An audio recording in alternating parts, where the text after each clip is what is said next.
Akomana. Hey! Vanessa. Madiko nai. Nai mara. Dini nai mara asikana.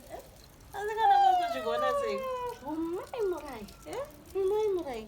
Uchifanenda mezvo zvimaruke kuita unge chembera. Asikana. Mutachito sekwane ndiri chiri yadzere nai masikana.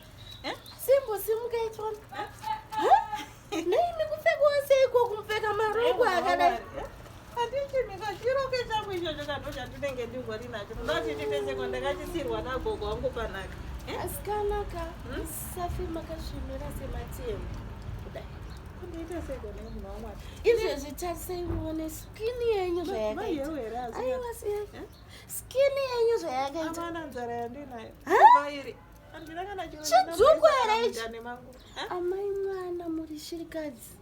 It's been 5 years ezvino saka muda kuti ndiite seko ndine vana majaya akura nemajaya akura kuita sei naimi munotadzwa here kungovanawo chinyu chekungoisawo pahomwe apo mundezera rangu zvinobuda here naivanisa naisikana sika mukuchozviti machembera ipapa kwandachembera kana zera ramai vangu vambosvika ndinazukuru nai vanhu vamwari saka ndovanuka ndoitawo chinyangira changu chinouya mumherevere emadziro zvingabude here aiwa vasikana vana venyu zvenyu vakangomhanyirawo kuda dzimba asi muchiri mudiki imi. Aiwa Vanessa inini yaizuro nyaya ndafambira ndangofambira kuti ndisiroto ndatova nenguva vazukuru vangu vari kuchema nzara iyo gati yandikutomwai chimbondipawo vandimbodzvuta kana munhu wamwari apa unongogara wakadhako uchitenga doro unotenga neiko doro mukore uno zvinhu zvakaoma kudai angotipawo chikacho kuona mari yekutenga doro mukore uno ndozvandiri kuti gezai makadai musa nezvandiri nekuchembera kuno ndikuona munhu anoti shiyo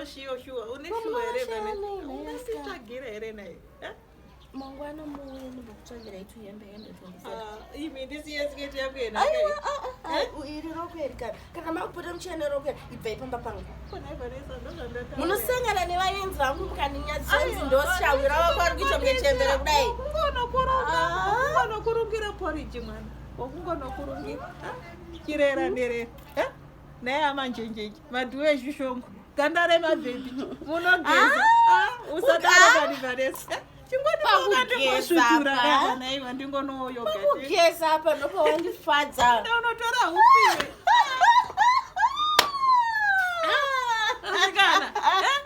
asikana singumadha inozvimiririra tototoravira panochi